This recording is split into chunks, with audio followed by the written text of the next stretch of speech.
March నెల start కానేలేదు, కానీ ఎండలు మండిపోతున్నాయి, ఉష్ణోగ్రతలు పెరిగిపోతున్నాయి, ఒక్కోబోత ఇబ్బంది పడుతోంది.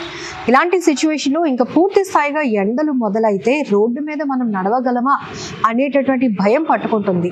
గత 10-15 ఏళ్ళగా చూస్తే కనుక వాతావరణంలో వస్తున్న విపరీతమైన మార్పుల వల్ల మనుషుల మనుగడ ప్రశ్నార్థకంగా మారుతుందనే చెప్పొచ్చు. ఎందుకంటే మనం గతంలో ఈ సీజన్ని మనం ఇలా ఫీల్ అవుతామని అనుకునే వాళ్ళం, కానీ సీజన్తో సంబంధం లేకుండా మనకి కామన్గా కనిపిస్తోంది తీవ్రమైన ఉక్కపోత, తీవ్రమైన ఎండలు. ఎందుకు ఇలాంటి పరిస్థితి వస్తోంది?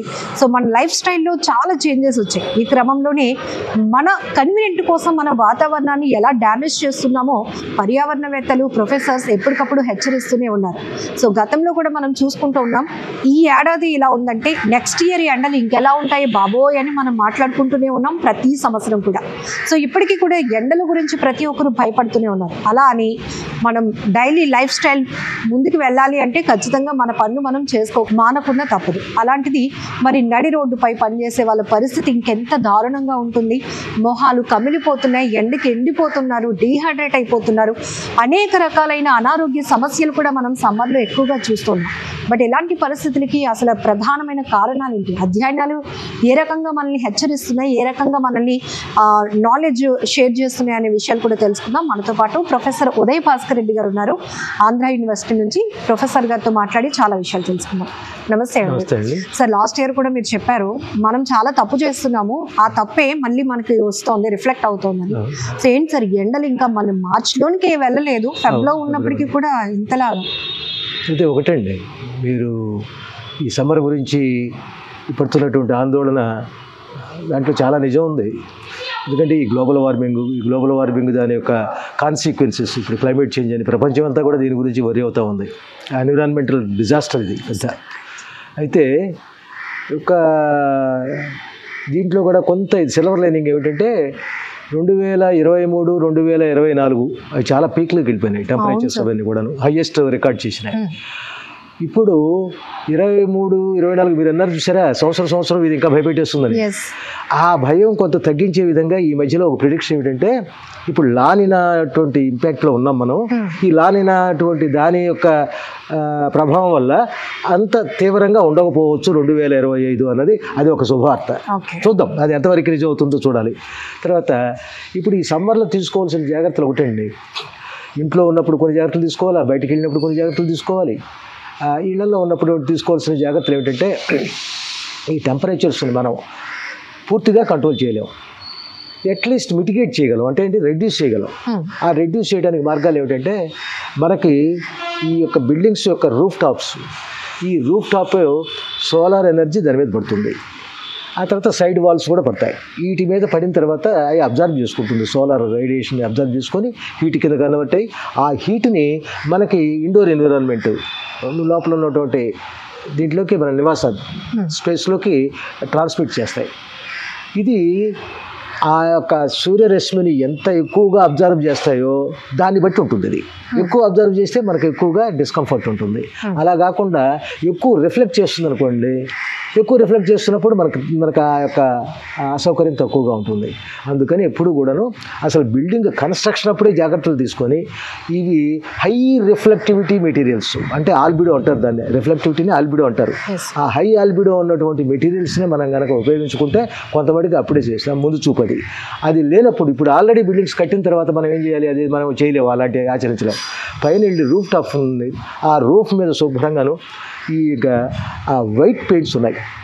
ఇప్పుడు cool paints, roof cool paints అని చెప్పేసి అవి చక్కగా అవి కనుక వేసుకున్నట్లయితే దాదాపుగా మీకు ఈ ఆల్బిడో ఎలా ఉంటుందో తెలుసు అండి, 0 నుంచి 1 మధ్యలో ఉంటాయి దాని యొక్క స్కేలు.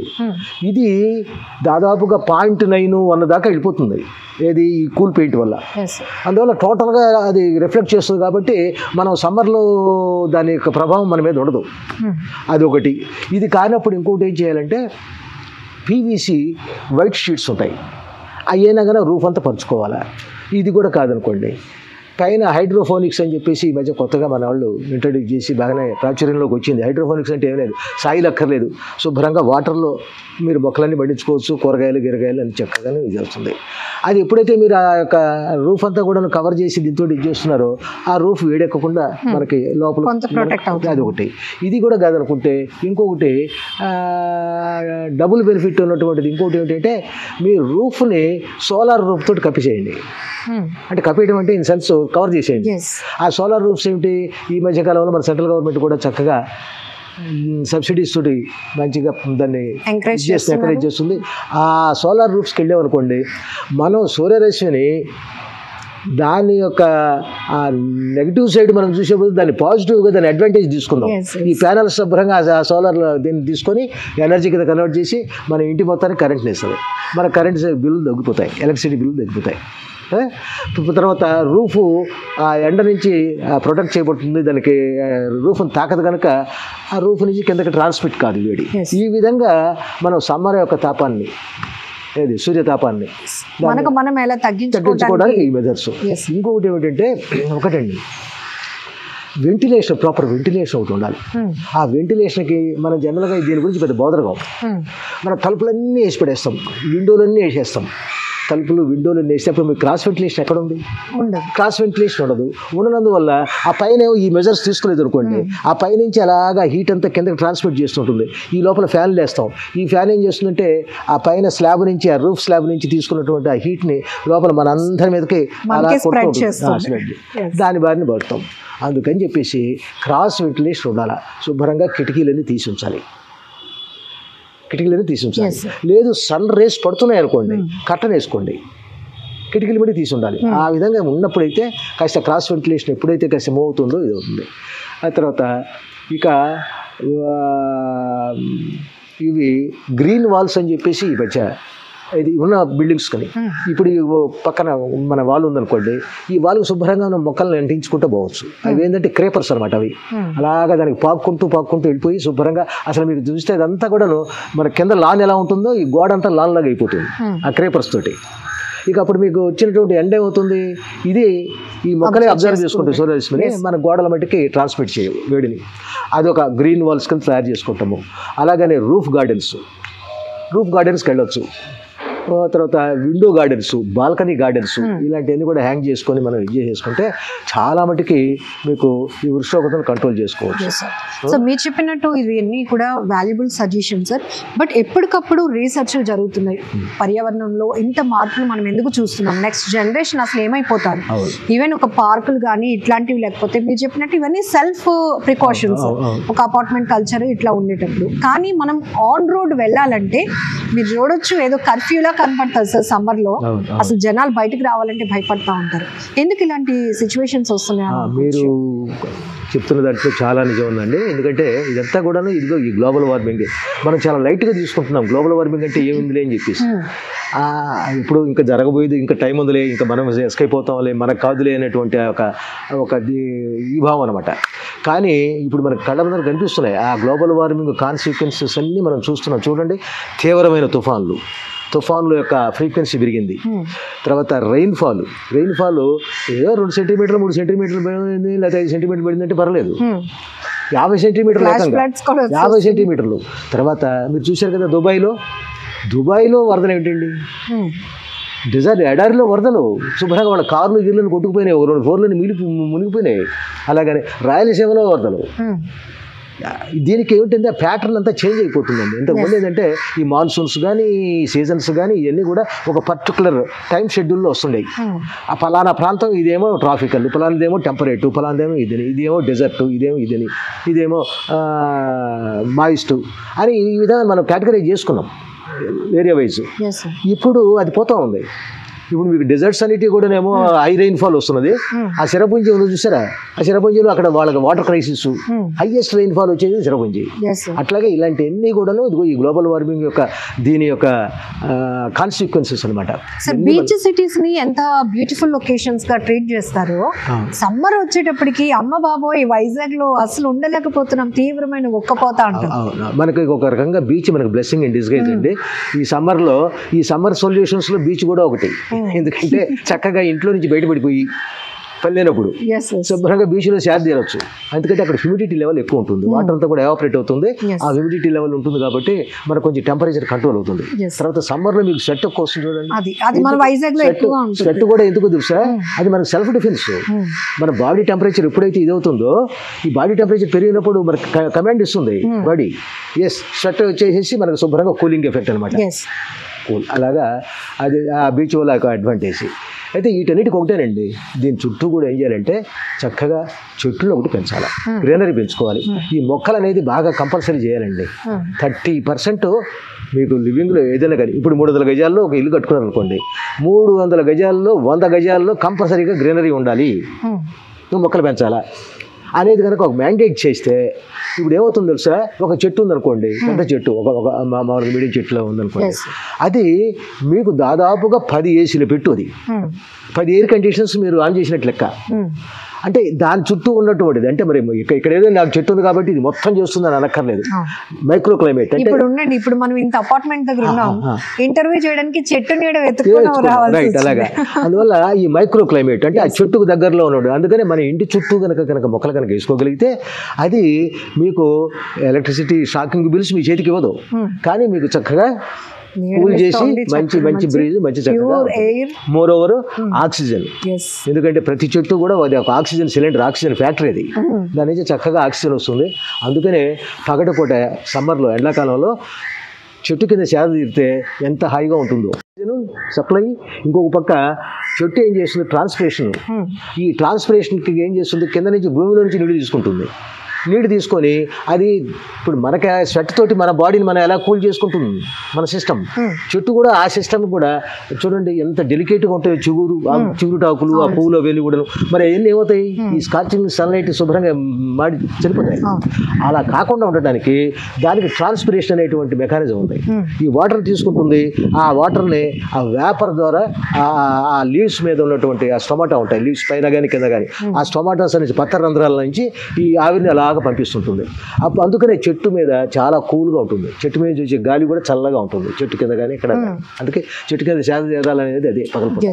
సార్, మనం ఇందులో పాజిటివ్ నెగిటివ్ రెండు వెతుకుంటే కొంతమంది అనుకుంటారు ఇంత ప్లేస్ ఉంటే అందులో ఒక రూమ్ ఎక్స్టెన్షన్ చేస్తే మనకి పెద్ద రూమ్ అయిపోతుంది, మనం చెట్లకి ఎక్కడ ప్రయారిటీ ఇచ్చేది, ఏసీలు ఉన్నాయి అని చక్కగా సమ్మర్ గడిపేద్దామని. బట్ ఏసీలో ఎక్కువ టైం మనం ఉండటం వల్ల కూడా మన బాడీ పరంగా మనకి ఎలాంటి డిసడ్వాంటేజెస్ ఉన్నాయి? అసలు అడిగితేనండి, ఏసీలకి లేకుండా కనుక మన లైవ్లీహుడ్స్ కనుక మనం మలుచుకోగలిగితే చాలా అదృష్టవంతులు అండి. మనం అంతా ఎలా ఉందంటే, మనం ఎక్కువ డబ్బులు ఖర్చు పెట్టిందల్లా మనకైతే చాలా ఆరోగ్యకరమైంది అది అనుకుంటాం, ఆనందం ఇస్తుందని కొంటాం. ఆనందంతో పాటు అది ఆరోగ్యాన్ని కూడా ఇవ్వాలి కదా. ఆరోగ్యానికి భంగంగా ఉన్నప్పుడు ఏం చేయాలి, దానికి ఒక దండం పెట్టాలి. ఇప్పుడు మీకు ఏమైందంటే ఎయిర్ కండిషనర్స్ ఇలాంటివన్నీ కూడాను వాటి లోపల ఈ వాటర్ అది ఉండిపోయి కొన్ని మైక్రోబ్స్ అలాగే అవుతాయి, డస్ట్ ఒకటి అక్యూములేట్ అయిపోయి ఆ డస్ట్ ఇది అన్ని కలిపేసేసి భయంకరమైనటువంటివి ఆ ఇండోర్ పొల్యూషన్కి అవి పెద్ద సోర్స్లు అవి. మీకు ఫ్రీక్వెంట్గా వాడడం మనం ఏసీలు, అదేది సమ్మర్ వచ్చేటప్పుడు వాడతాం. సమ్మర్ వచ్చేటప్పుడు దానికి ఏమన్నా సర్వీసింగ్ చేపిస్తామా, ఏమీ లేదు, జాయిన్ చేస్తాము. అంతకుముందు ఉన్నటువంటి దానికి ఉన్నటువంటి ఆ డెబ్రీ అంతా ఇది అంతా కూడా డస్ట్ గిస్ట్ అంతా ఉంటుంది, దాని మీద బోర్డుని బ్యాక్టీరియాలు గోల్డ్ని సర్వే అవుతూ ఉంటాయి. వీటన్నిటిని కూడా ఆన్ చేసినంటేనే మనం దాని ఇంపాక్ట్ ఉంటుంది. గతంలో అప్పుడు ఈ KGB రష్యన్, తర్వాతనేమో CIA ఇలాంటి ఏజెన్సీస్ ఉండేవి, ఇంటెలిజెన్స్ ఏజెన్సీస్, అమెరికా రష్యా వాళ్ళు. వీళ్ళు ఏం చేశారంటే ఒక సీక్రెట్ మీటింగ్ పెట్టుకోవడానికి ఒక ఐలాండ్కి వెళ్ళిపోయారు. ఆ ఐలాండ్లో మంచి గెస్ట్ హౌస్ ఉంది వాళ్ళది. కానీ ఆ గెస్ట్ హౌస్ ఇప్పుడు మనం ఇక్కడైతే ప్రతి సమ్మర్కి ఏసీ ఆన్ చేస్తాం, అక్కడ అట్లా కాదు, వాళ్ళు వెళ్ళినప్పుడు చేస్తారు. వాళ్ళు ఎప్పుడు 2 ఏళ్ళకి వెళ్ళొచ్చు, 3 ఏళ్ళకి వెళ్ళొచ్చు. అలాగా చాలా కాలం అది వాడలేదు అక్కడ లోపల హాల్లో, ఆ కాన్ఫరెన్స్ హాల్లో ఏసీలు వాళ్ళ. వీళ్ళు వెళ్ళారు, వెళ్ళిన తర్వాత కాన్ఫరెన్స్ అది జరిగింది, వాళ్ళు వచ్చారు. వచ్చిన తర్వాత ఒక్కొక్కడు చనిపోవడం మొదలెట్టారు. ఎందుకు చనిపోతున్నారు అంటే వాళ్ళకి లంగ్స్ ఇన్ఫెక్షన్. ఈ లంగ్స్ ఇన్ఫెక్షన్కి సోర్స్ ఏమిటాయంటే ఏసీలు. చూసారా, అట్లాగా ఇక్కడ మనకి కూడాను ఈ ఏసీలు అంటే మనకి ఏదో ఒక లగ్జరీ లైఫ్ స్టైల్, మనకి సుఖవంతమైనటువంటి ఇదని చెప్పేసి అనుకుంటున్నాం, కానీ దాని వెనక బోల్డ్ అంత నెగిటివిటీ ఉన్నది. ఆ తర్వాత ఇప్పుడు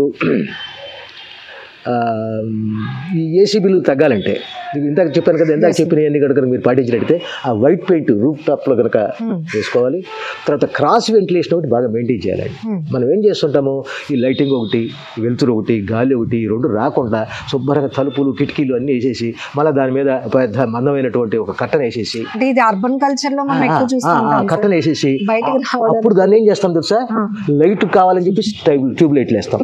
ఒకటి చాలటం లేదని 2-3 వేస్తాం. ఆ తర్వాత గాలి ఆడటం లేదని చెప్పి ఫ్యాన్ వేస్తాం. ఇది కూడా చాలేదని ఏసీ వేస్తాం. ఇవన్నీ కూడాను ఎందుకు చక్కగా నువ్వు క్రాస్ వెంటిలేషన్కి మీకు ఇంతకుముందు గతంలో అయితే అప్పుడు ఉన్నటువంటి ఆర్కిటెక్చర్ వాళ్ళకి ఏంటి తెలుసా, వాళ్ళకి విండోకి అగెనిస్ట్గా విండోస్ ఉండేది. వాళ్ళు ఏం చేసేవాళ్ళు, ఇది వాస్తు సిద్ధాంతం, వాస్తు రీత్యా ఇలా ఉండాలనేవాళ్ళు. కానీ అది ఎందుకు, అది క్రాస్ వెంటిలేషన్ కోసం ఉండటం అత్యవసరం. మనం ఇప్పుడు కూడా మనం అది సైంటిఫిక్ రీజనే. అందువల్ల ఈ విధంగా ఉన్నప్పుడు ఏమిటంటే ఎయిర్ ఇట్లా ఎంటర్ అవుతుంది, అటు పోతుంది. ఇప్పుడు చూడండి, ఇప్పుడు ఇక్కడ కింద ఉన్నది, ఎంత సమ్మర్ అయినా ఇక్కడ ఏముండదు, ఎందుకంటే ఆ ఎయిర్ అలాగే వెళ్ళిపోతూ ఉంటుంది. కాబట్టి ఇక్కడ ఎక్కడ ఇది మనల్ని బాధ చేయదు. ఎప్పుడైతే అక్కడ ఎయిర్ హీట్ ట్రాప్ అయిపోయిందో ఆ ట్రాప్ అయిన కాడనే మీకు, అందుకని అర్బన్ హీట్ ఐలాండ్స్ అంటారు. అర్బన్ హీట్ ఐలాండ్స్ ఎక్కడ వస్తాయి, ఎక్కడైతే మీకు ప్రాపర్ డిజైన్ లేక బిల్డింగ్స్ అడదిడంగా కట్టేశారో. ఇప్పుడు సపోజ్ ఉందండి, ఇది ఒక రోడ్డు చక్కగా, నెక్స్ట్ రోడ్డు, అలా మధ్య మధ్యలో స్పేసు, అలా రోడ్లు ఉన్నాయనుకోండి, గాలి వెళ్తుంటుంది. అలా కాకుండా ఇక్కడ ఇల్లు, ఈ ఇంటికి ఆపోజిట్గానేమో మళ్ళీ ఇంకొక ఇల్లు, ఇక్కడేమో దారి ఉండదు, జిగ్జాగ్గా ఉంటాయి, మొత్తం చుట్టూ కంజెస్టెడ్గా ఒక క్లస్టర్ ఉందనుకోండి, ఇక మీకు ఫ్లో ఉండదు, ఎయిర్ ఫ్లో ఉండదు. ఎయిర్ ఫ్లో ఎప్పుడైతే ఉండదో ఇప్పుడు ఈ గోడలన్నీ వేడెక్కుతాయి కదా, ఈ గోడ వేడెక్కిన తర్వాత ఈ రేడియేషన్ ఏం చేస్తుంది, ఇది అన్ని పక్కలకి వెళ్తుంది. రేడియేషన్ తర్వాత హారిజెంటల్గా వెళ్తుంది, వర్టికల్గా వెళ్తుంది, ఎట్లన్నా. ఇప్పుడు ఇక్కడ నుంచి ఈ వేడెక్కిన గోడ నుంచి వచ్చిన రేడియేషను ఆ రిఫ్లెక్షన్స్ ఎలా పోతాయండి, ఇలా వెళ్ళిపోతుంది. ఆ పక్కనే బిల్డింగ్ ఉందనుకోండి, ఆ గోడకి వెళ్ళిపోతుంది, ఆ గోడకు తగిలి మళ్ళీ వెనక్కి వస్తుంది, ఆ గోడ నుంచి ఇటు, ఈ గోడ నుంచి అటు.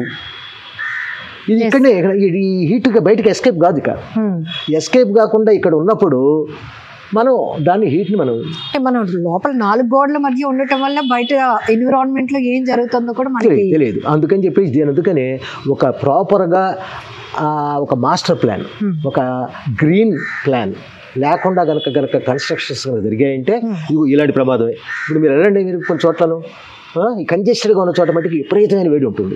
ఇది అర్బన్ హీట్ ఐలాండ్స్ అంటారు వాటి. సరే, ఈ మధ్య చూస్తున్నాం బిల్డింగ్స్ అన్నిటికీ గ్లాస్ స్ట్రక్చర్, అంటే అది బ్యూటిఫికేషన్ లో పార్ట్ అవ్వచ్చు, కానీ దానివల్ల ఏమైనా మనకి వస్తుందండి. అది కూడా రిఫ్లెక్టివిటీ. మీకు రిఫ్లెక్టివిటీ వల్ల ఏం చేస్తుంటే అది హీట్ని అబ్జర్వ్ చేయదు, హీట్ని లోపల ట్రాన్స్మిట్ చేయదు. ఇది కూడా ఒక అడ్వాంటేజ్. అలాంటి వాటి కూడా సమ్మర్లో అది మంచిదే. అది కూడా మీకు చూడండి, ఇప్పుడు మీకు ఐస్ క్యాప్స్, పోలార్, ఉత్తర ధ్రువం, దక్షిణ ధ్రువం ఉన్నాయి కదా, ఈ ధ్రువాల్లో మైనస్ టెంపరేచర్లు ఎంచుకుంటాయి. అక్కడ సోలార్ రేస్, సన్ రేస్ పడతాయి కదా. అయితే కాకపోతే అక్కడ కొంచెం కాస్త స్లాంట్గా పడతాయి, అక్కడ మరి వర్టికల్గా 90 degrees పడవు. అది ఒక రీజన్ అక్కడ హీట్ తగ్గడానికి. ఇంకొకటి ఏమిటంటే ఆ ఐస్ మిర్రర్ లాగా పనిచేస్తుంది. ఆ వచ్చిన పడ్డ నుండి 100% ఈ సూర్యరశ్మిని రిఫ్లెక్ట్ చేసేస్తుంది. కనుక అక్కడ అసలు ఏమీ అబ్జర్వ్ కాదు, హీట్ అనేది ప్రొడ్యూస్ కాదు. అందుకే అక్కడ మైనస్ టెంపరేచర్లు మెయింటైన్ అవుతాయి. ఆ మైనస్ టెంపరేచర్ ఉన్నాయి కాబట్టి అక్కడ ఐసులాగా ఉంది. లేకపోతే ఏమిటవుతుంది, ఇప్పుడు మనం గ్లోబల్ వార్మింగ్ మనం గాబరా పడుతుంది ఏంటి, ఆ ఐస్ అంతా కూడాను ఇప్పుడు అది కరిగిపోయి మన సముద్రాలు చేరుతుంది. సముద్రాలు సీ లెవెల్ పెరుగుతూ ఉంది, ఈ లో లయింగ్ ఏరియాస్ అని సబ్మర్జ్ అయిపోతున్నాయి అన్నది ఇప్పుడు ఆందోళనకరం. చూడండి ఇప్పుడు ఎంత కోస్టల్ ఎరోజన్ అప్పుడప్పుడు మనం బెదిరిస్తుంది. ఆ రామకృష్ణ బీచ్ దగ్గర ఇలాంటివన్నీ కూడా అంటే కొంత వాటర్ వచ్చి చేరుతుంది. ఒక 2% ఆఫ్ మన గ్లోబల్ వాటర్, మన సముద్రం ముందుకు వచ్చేసింది, సిటీలోకి వచ్చేస్తుందని అట్లా ఇవన్నీ ఒకటండి. ఇటు రావటం అటు పోవటం ఇవన్నీ కూడా ఏంటంటే ఆ అబరేషన్స్ అన్ని ఎలా వస్తాయంటే, ఎక్కడో సముద్రం లోపల ఎక్కడన్నా ల్యాండ్ స్లైడ్ జరగవచ్చు, ఎక్కడో అక్కడ ఒక వాల్కానిక్ ఎరప్షన్ జరగవచ్చు, లేకపోతే సముద్ర గర్భంలో ఎక్కడో ఒక చోట ఎర్త్క్వేక్ రావచ్చు.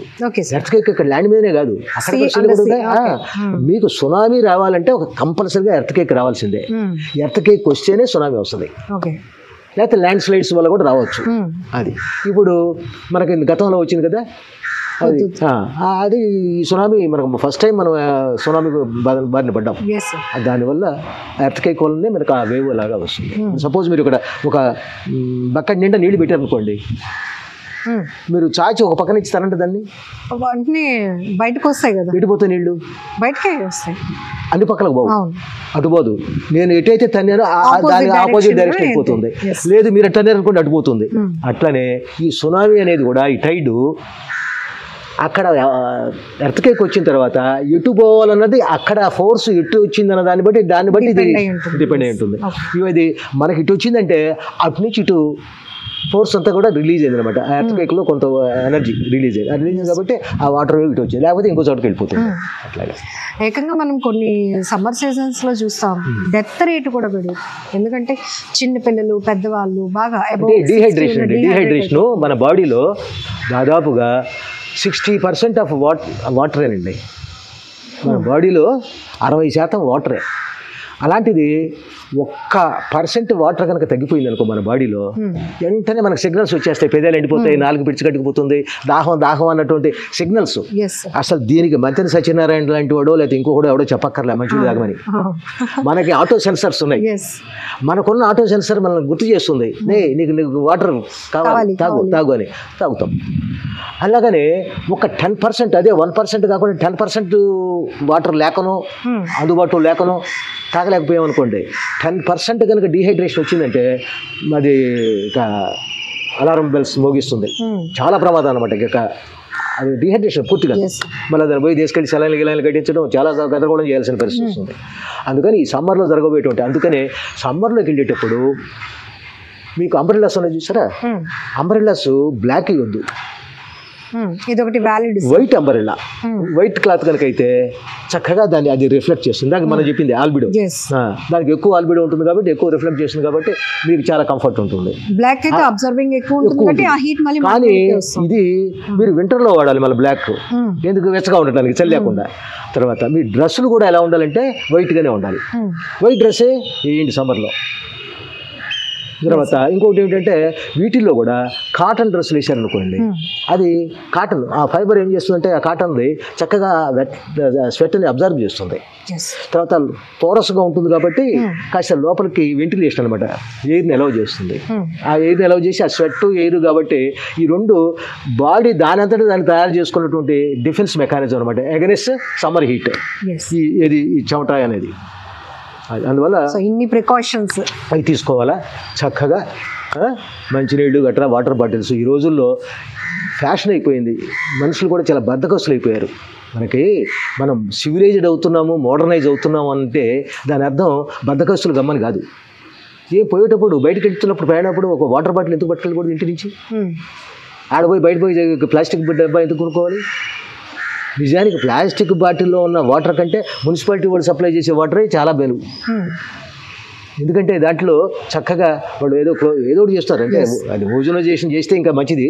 వాళ్ళు ఇంకా స్టిల్ ఇంకా క్లోరినేషన్ అంటున్నారు. క్లోరినేషన్ అనేది అది అప్డేటెడ్. ఈవెన్ ఇప్పుడు బాటిల్ వాటర్లో కూడా చూడండి ఓజోనైజ్డ్ వాటర్ అంటాడు. ఓజోనైజ్డ్ అంటే క్లోరిన్ అక్కడ క్యాన్సరస్ ఇదనమాట, కార్సినోజెనిక్ ఇది. అట్లానే బయటకు వెళ్ళేటప్పుడు ఒక వాటర్ బాటిల్ తీసుకెళ్ళాలి, చక్కగా వాటర్ తీసుకుంటూ ఉండాలి, డిస్కేషన్ లేకుండా చూసుకోవాలి. మరి ఇలాంటివన్నీ తీసుకుంటే తర్వాత ఎక్కడైనా శాద తీరాలనుకున్నప్పుడు ఏదో చెట్టు కింద చూసుకొని చక్కగా మంచిగా శాద తెచ్చుకొని. ఇంకోటండి, సన్లైట్ కూడాను సమ్మర్లో కూడాను మరి ఆఫ్టర్నూన్ అవర్స్ కొంచెం అవాయిడ్ చేసుకోవడం బెటర్ హెల్త్ రీత్యా. ఎందుకంటే ఆ రేసు బాగా తీవ్రంగా ఉంటాయి. ఈ అల్ట్రా వైలెట్ రేసులో బి ఆ బి అనేది కొంచెం కాస్త డ్యామేజింగ్ అనమాట. బి కనుక మనం ఎక్కువ ఎక్స్పోజ్ అయితే స్కిన్ క్యాన్సర్స్ రావడానికి అవకాశం ఉంది. అందుకని చెప్పేసి అది అవాయిడ్ చేసుకోవాలా. జనరల్గా మార్నింగ్ టైం బిట్వీన్ 8 to 10, అట్లానే ఈవినింగ్ అవర్స్ 4 to అలాగా. అంటే ఆ టైంలో కొంచెం తర్వాత స్లాంట్గా ఉంటాయి, మరి స్ట్రైట్గా 90 degreesలో పడవు కనుక అందువల్ల దాని ఇంపాక్ట్ తగ్గుతుంది. అల్ట్రావైలెట్ బి ఇది కూడా కాస్త తక్కువగా ఉంటుంది. జనరల్గా అల్ట్రావైలెట్ బి దాదాపుగా 95% అక్కడ అబ్జర్వ్ అయిపోతుంది, ఏది ఓజోన్ లేయర్ వల్ల. ఒక 5% అది వదులుతుంది కిందకి. ఆ 5% వదిలింది అది ఎందుకు? ఇగో ఇలాంటి వాటికి. మనం బట్టలు ఎందుకు ఆరేస్తుంటాం ఎండలో ఇంచుమించు మీరు ఆటోక్లేవ్లో స్టెరిలైజ్ చేసినంత ఇది అక్కడ చేసినందువల్ల ఏంటంటే ఎండ వల్ల ఏం చేస్తుంటే ఆ అల్ట్రావైలెట్ బి వల్ల దాంట్లో ఉన్న జర్మ్స్, బ్యాక్టీరియా, గిక్టీరియా, ఫంజైన్ చచ్చిపోతాయి. లేచిపోతాయి. ఇది మీకు ఆ అడ్వాంటేజ్ కోసము. తర్వాత ఇంకో కొంత అడ్వాంటేజ్ ఏంటంటే మన ఎవల్యూషన్. ఆ బీ ఉన్నందువల్ల ఏమవుతుందంటే మన బాడీలో కొద్దిగా జెనెటిక్ మెటీరియల్ కొంచెం స్లైట్ మార్పులు తీసుకొస్తుంది. ఆ కొద్ది మార్పులు అట్ట అది మ్యాగ్నిఫై అయ్యి చివరికి ఆ పెద్ద మార్పుల కింద అయిపోయి ఎవాల్వ్ అవుతుంది. ఒక స్పీసీస్ నుంచి ఇంకొక స్పీసీస్ దీర్ఘకాలంలో కొన్ని వేల సంవత్సరాలకి ఏదో ఇంకొక దాని కింద రూపాంతరం కావడానికి జెనెటిక్ వేరియేషన్స్ రావడం. అదే కదా మనం ఇప్పుడు చేసేది. ఏది మ్యుటేషన్స్ అంటాం చూసారా, రేడియేషన్స్ ఇచ్చేసి మ్యుటేషన్స్ అలాంటిది. ఇప్పుడు ఇది అందుకని ఉదయము సాయంత్రము ఇలా కనుక చేస్తే దీనివల్ల వచ్చిన అడ్వాంటేజ్ ఏమిటంటే ఎండని మనం పూర్తిగా ద్వేషించాల్సిన పనిలే. ఈ ఎండ ఎక్కువైనా దానివల్ల వచ్చే దుష్ఫలితాలు, తక్కువైనా అసలు ఎండ లేకపోయినా వచ్చే దుష్ఫలితాలు చాలా ఉన్నాయి. ఇప్పుడు చూడండి, ఇప్పుడు మీరు అర్బన్లో ఉన్నటువంటి వాళ్ళని ఎవరినైనా సరే మీరు బ్లడ్ శాంపుల్స్ తీసుకొని మీరు అనలైజ్ చేయండి. డి విటమిన్ డెఫిషియన్సీ ఉంటుంది. డి విటమిన్ డెఫిషియన్సీ ఎందుకంటే ఈ డి విటమిన్ అనేది ఎండలో ఉన్నప్పుడు చెట్లు అయితే ఎలాగైతే ఎండలో వాటి యొక్క ఆహారాన్ని తయారు చేసుకుంటాయో మన డి విటమిన్ మన బాడీ ఎండలోనే తయారు చేసుకుంటాయి. సూర్యరశ్మి లేకపోతే తయారు కాదు. కనుక మనం ఏం చేస్తున్నాం, ఇప్పుడు మనం ఉన్నటువంటి మన ఈ సివిలైజ్డ్ ఈ లైఫ్ స్టైల్స్లో ఉదయాన్నే లేకపోవటం, ఎర్లీగా వెళ్ళిపోవటం, ఆఫీస్కి వెళ్ళిపోవటం, మళ్ళీ రాత్రికి రావటం, అంటే సూర్యుడి ముఖం చూడలేదు మనం. ఈ సన్లైట్ లేనందువల్ల ఈ డి విటమిన్ అనేది మన బాడీలో తయారు కావటం లేదు. సరే, బాడీలో తయారు కాదు, మరి ఎక్కడి నుంచి వస్తుంది మరి డి విటమిన్? మీరు ఏంటి డి విటమిన్ తినాలంటే ఎన్వి మీటర్లోనే ఎక్కువ ఉంటుంది వెజిటేరియన్ కంటే. ఎంతమంది ఎన్వి వాళ్ళు ఉన్నారు? పోనీ ఎన్వి వాళ్ళు తినేవాళ్ళు ఉన్నా ఎంతమందికి అఫోర్డబిలిటీ ఉంది? రోజు కావాల్సిన డి విటమిన్కి సరిపడా మీరు ఎన్ని కేజీలు తింటారు? సో అది వర్కౌట్ కాదు.